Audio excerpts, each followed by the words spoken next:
Hello and welcome to Get Funded Live number 3, the place where we try to build that bridge between projects, vision to project, project to funding.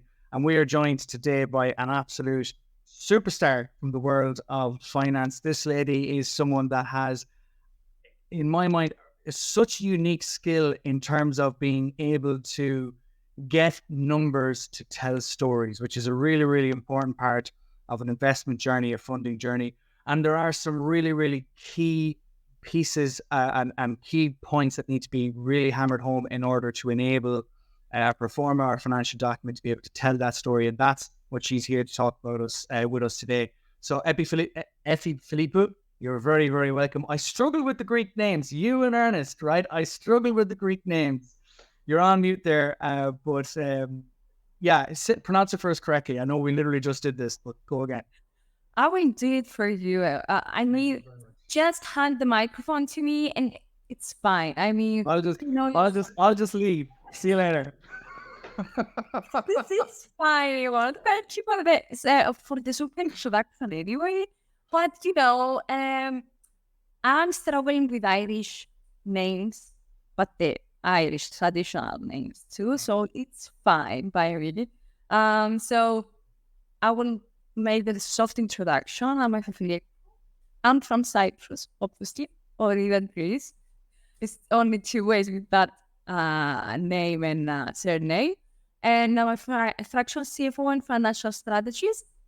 And today, as you said, we're going to speak about a subject that actually it's pain for everybody in that field, even if you're being a startup or even if you are an SME, whatever.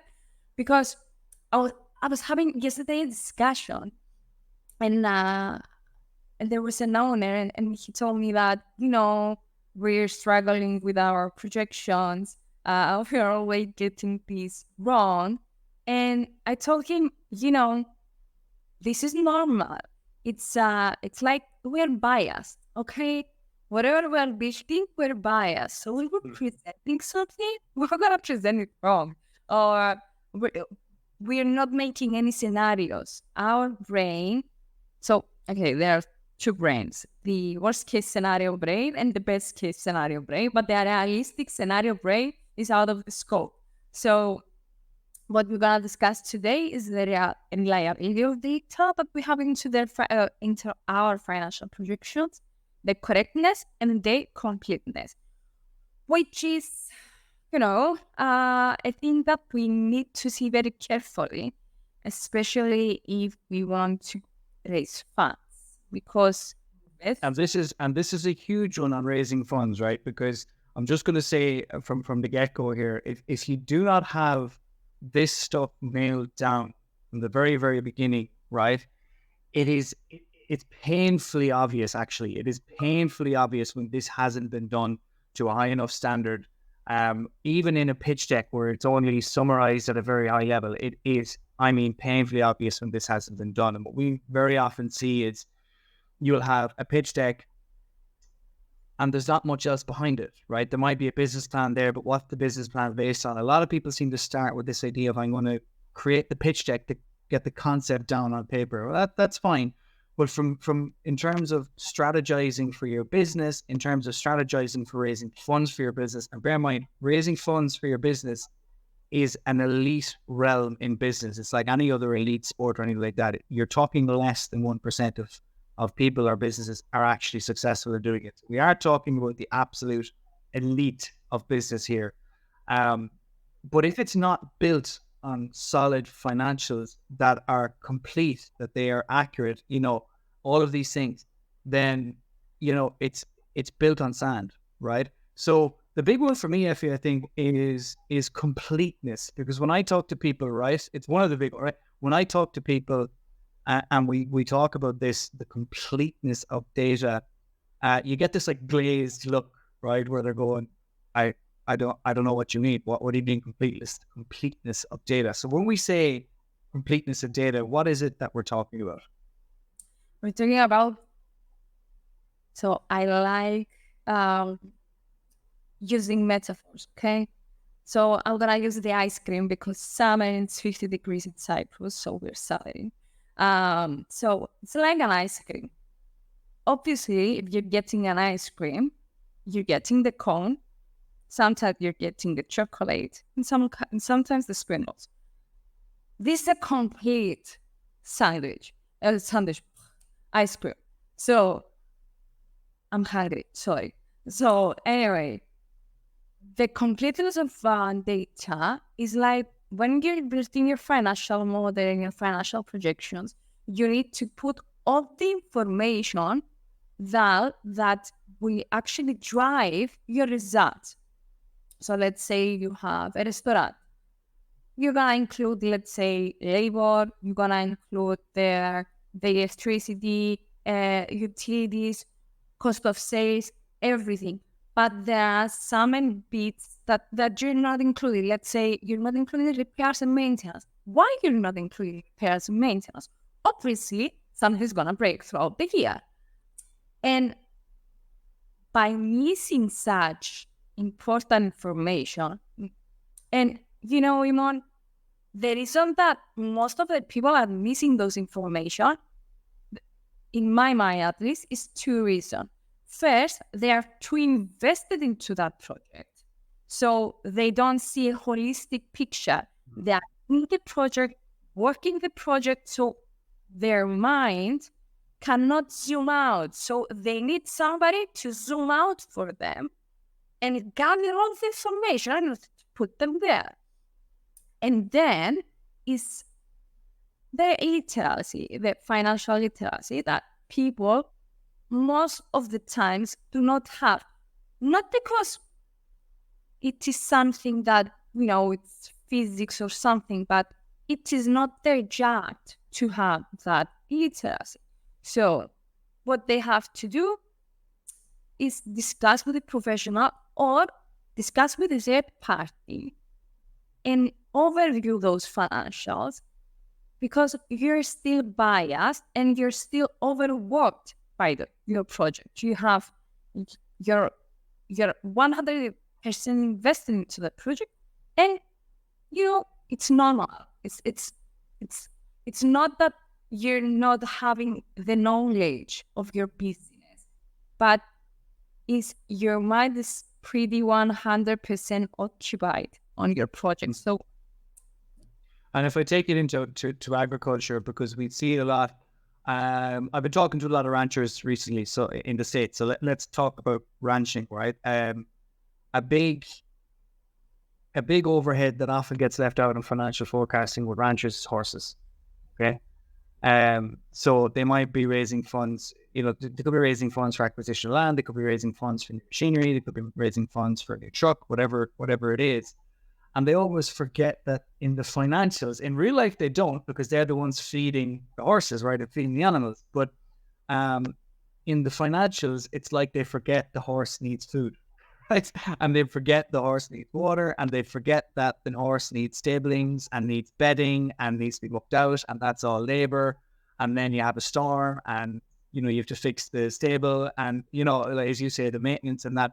So it is, the completeness of data it's absolutely everything that's going on from a financial point of view. And the big thing, this is a huge task for most businesses to get completeness of data done. But the thing is, right, once it's done, it's done. It then just needs to be maintained, right? If it's done and you've got someone coming in, checking on it every 6 months, every year, whatever it is, and keeping it up to date, it's done. But the big thing here is, and I would nearly go as far as to say, even if you're not raising funds, right, this is something you should have done for your business. This is something that you need to have done for your business. It's a very eye-opening exercise. It is a hair-pulling exercise, right? You will pull the hair out of your head when you do it, when you have to do it, right? But you got to do it for your business. And once it's done, it is done. It is complete. And then you just need to keep it complete. It's kind of like, when you're coming and going from your home all the time. We were talking about this the other day, after weddings on all year and things to go to and never at home and all this kind of stuff. And then eventually you get home and you get like 2 or 3 days at home and you realize, oh my God, bedroom is closed all over the floor in the bedroom and the whole place is a mess. And you go, where do we start? But then once you get everything tidied away, you just have to keep it tidy, you know? So it's a little bit like a messy room, you know? But moving on from the completeness, right? Because this is another big one, right? This is one that, I mean, I have a lot of fun with this one with clients, right? Accuracy of data. I mean, particularly, I would say, now, this is obviously from my background, but I would say particularly in startups or like seed or pre-seed, kind of pre-seed through to kind of early startup phase, accuracy of data. And I'm just going to hand it over to you. Okay.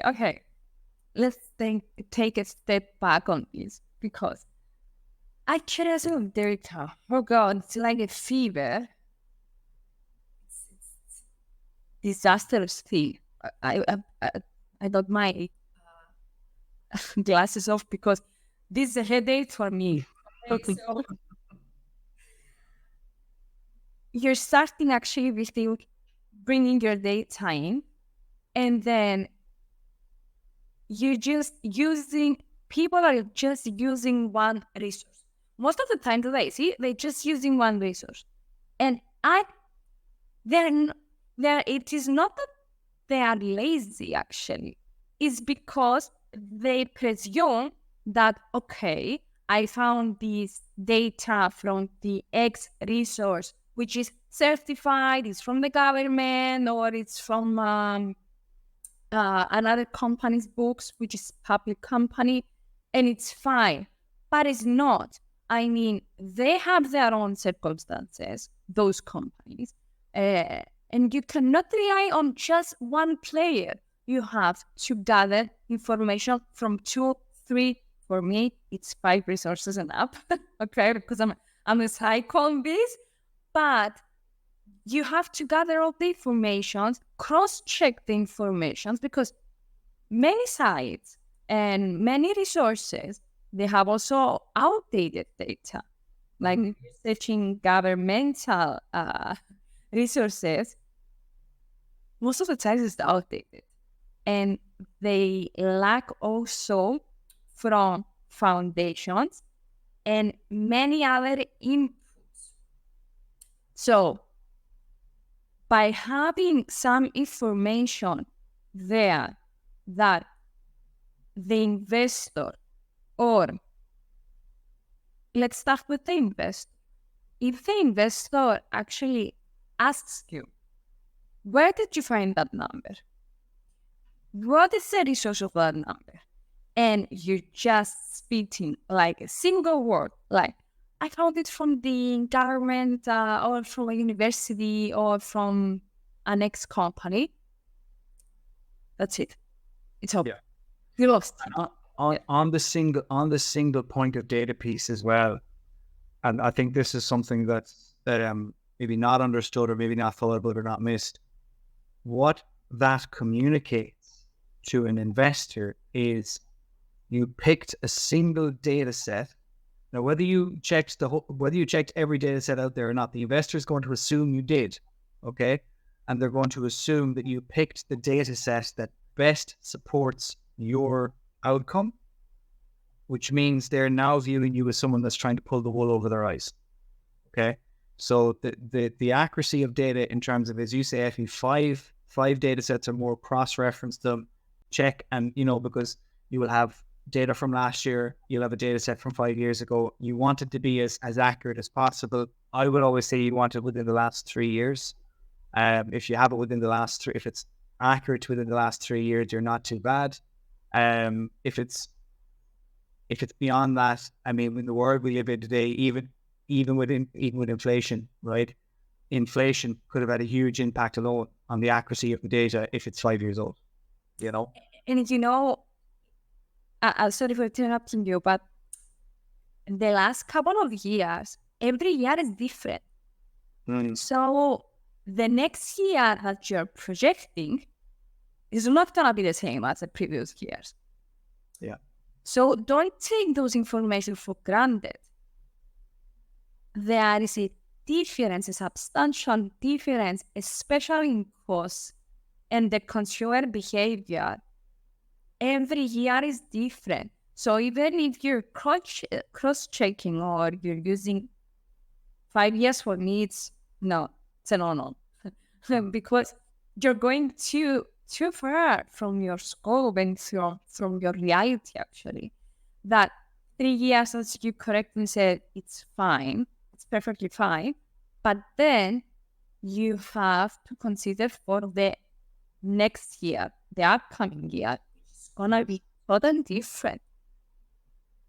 Yeah. We can't predict. I mean, obviously, we're not gurus and we're not predicting the future.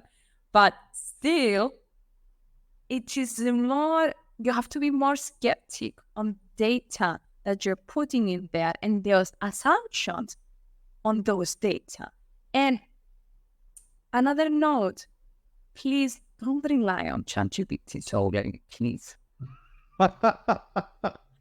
You know what? You know what ChatGPT is good for.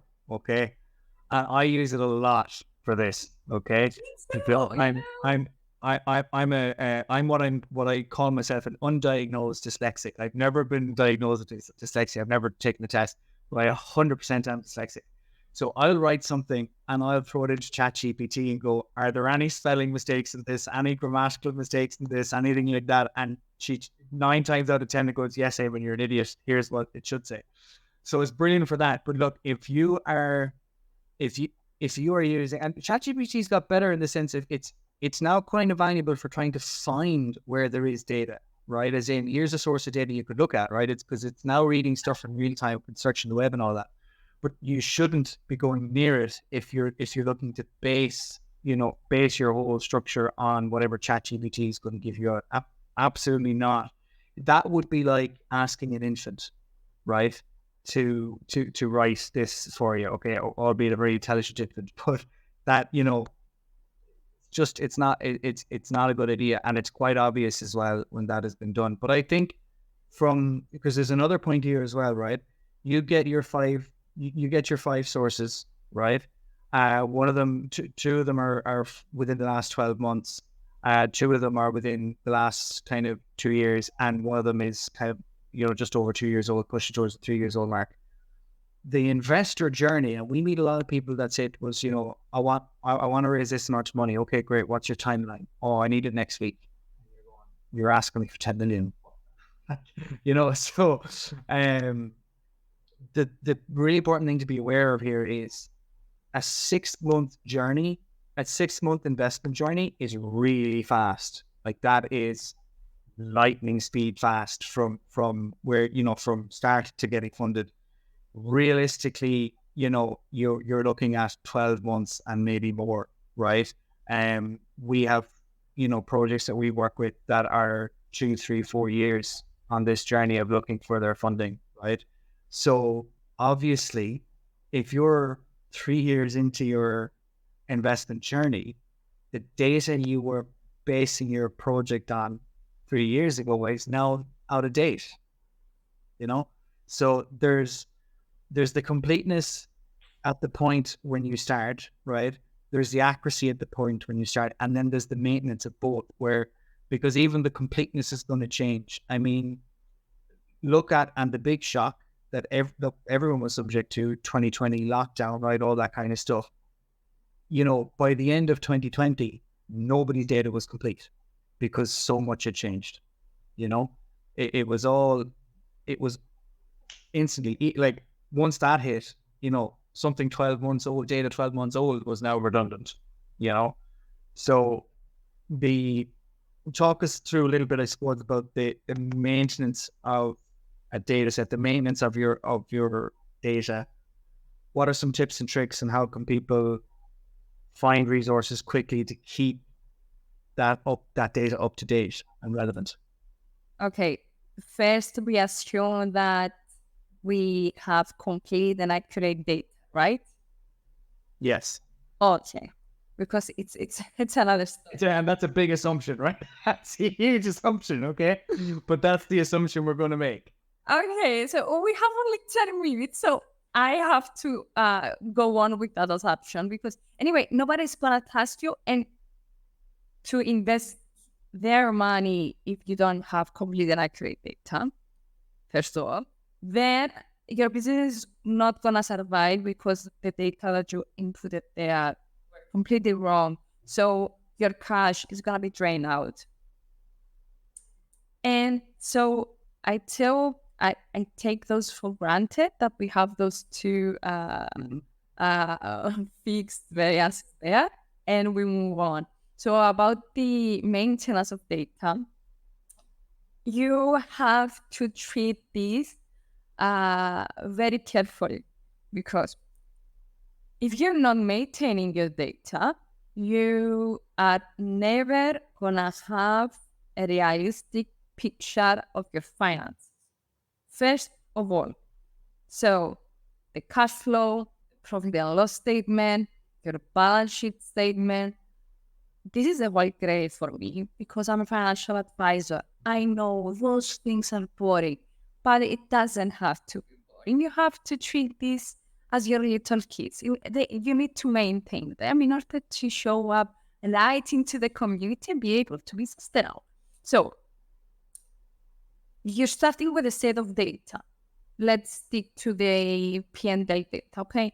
So your profit and loss, this is your the first set of data that you are looking for. As long as you go into the business, and if the business has some activities, most of the times new data are gonna show up. Once those data are gonna show up, you have to insert those into your statement. Because if you're not insert those into your statement, then you're not tracking their ups and downs. And if you're not tracking them, they're going to drain your business ability in sustaining your greater cost. So strategically, you have to maintain those things. So try to keep track of every expense, every in and every out of your statements. Everything that is happening to your business, even if you're, most of the people in agriculture, they're hands-on. Obviously, they need to be hands-on. But try every day, every week, I'm not gonna be demanding, every week.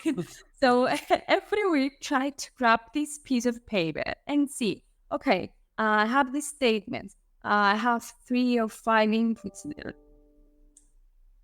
Those inputs have been incurred during these weeks? Yes, no.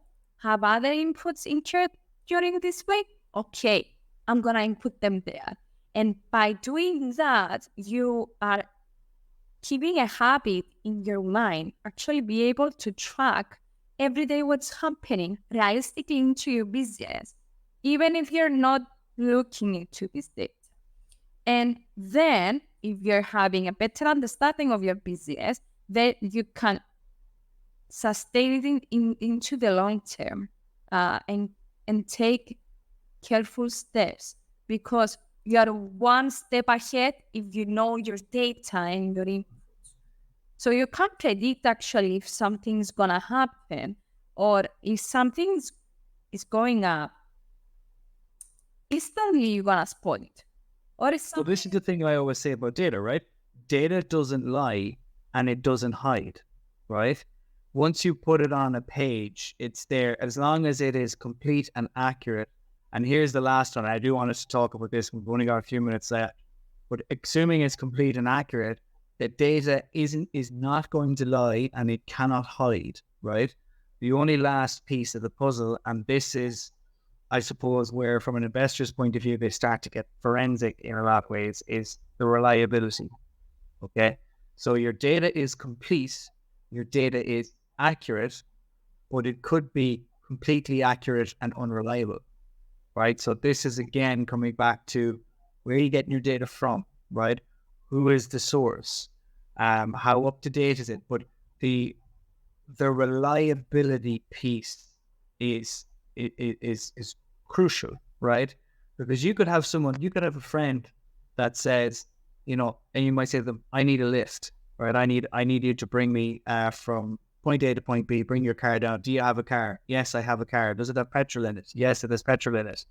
Does it have tax, and is it roadworthy? Yeah. It's all of those things. So you've got a complete set of data there. They have everything they need, right? Everything is required, right? And it's accurate.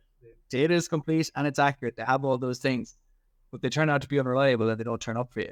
So talk us through the reliability of data. And really what I want to get to here is, how do you spot unreliable data? Okay.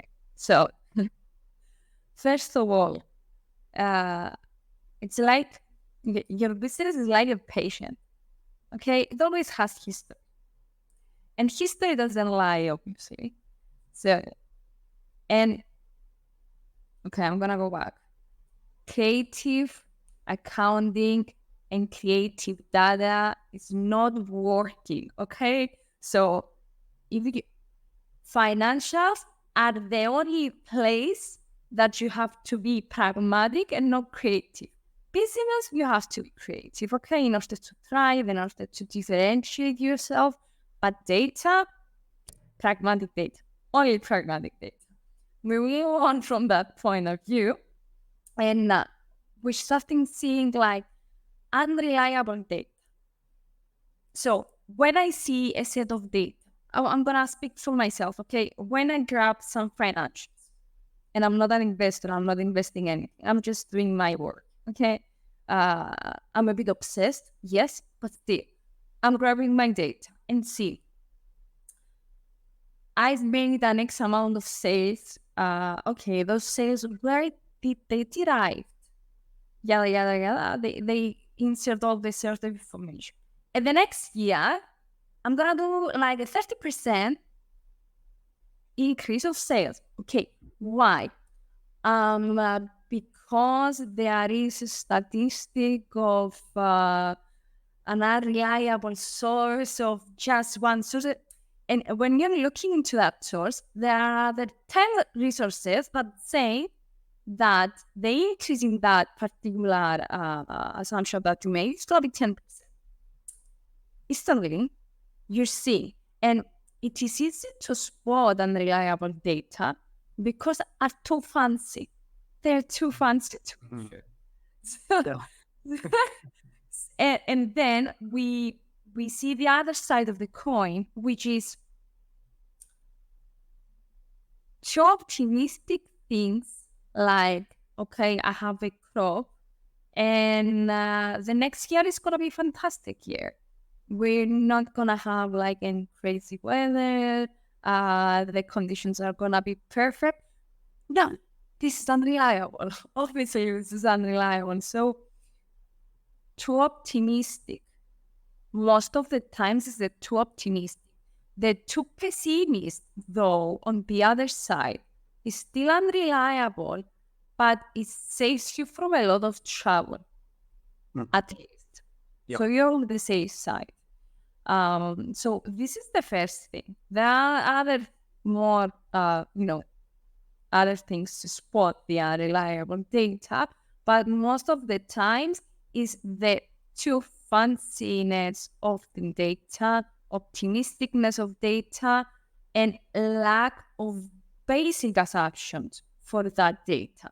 So you insert a random number for either an expense or either an income, and most of the times they focus a lot of the income side and they leave the expenses just existing there and not completing the expenses. Like, on the labor thing, we're not gonna have a high labor thing. No, you're gonna have the high labor. So just be pragmatic. Like, for a crop, it needs like an X amount of people. No, we're gonna need less amount of people. Okay, why we're gonna need less amount of people? Because we're gonna use groundbreaking technology.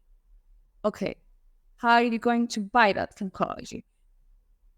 And implement that technology, because your labor is probably going to go up in the short term until you get it implemented, and then it'll come down, right? Okay, lies are always have some trail. Okay, so it is always a trail of lies. And okay, I know that people sometimes they do not do that in purpose. They're not, overstay. Sometimes they're biased. Most of the time they're biased. They don't have the literal thing to do that, or they just want to succeed and they want the investment and they want their business to grow. And that's some reasons that assisting them to create this kind of unreliable data. But if you're not able actually to create some reliable data, ask for help. Ask somebody outside of that business to stand there and pitch yourself and say, okay, this year we're gonna have an X amount of sales, an X amount of labor, because, and then go at the end of your financial projections and see the assumptions. And if that makes sense to you, most probably it would make sense, or to that person. Let's go. Sorry. We're just gone about a minute over time, and I mean, Efi, you and I, we could talk about this for hours, and there is, honest to God, there is so much more that I want to get into around all of this. I'll leave it with, when you get to the end of the reliability, you come full circle back to completeness, and guess what? If the data isn't complete, it ain't going to be reliable. Right. So it comes full circle, and it becomes a rinse and repeat. But we are out of time today. Effie, will you come back and do another one of these with us in maybe a couple of months' time? Of course. Brilliant. And when vacation, because it's too hot. Yeah. But yeah, of course. From Ireland for vacation, it's much colder. So we'll leave it there. We'll pick it up from here with you again in a couple of months' time. We'll get something in the diary. To keep track, guys, of all our upcoming broadcasts and all our upcoming events, go to www.stateraagri.com, and you'll see in the top right our events and broadcast section. For me, Eamon Walsh, thank you very much for being with us today. Effie, thank you very much for joining us, and we will catch you next week on Get Funded Live. Take care.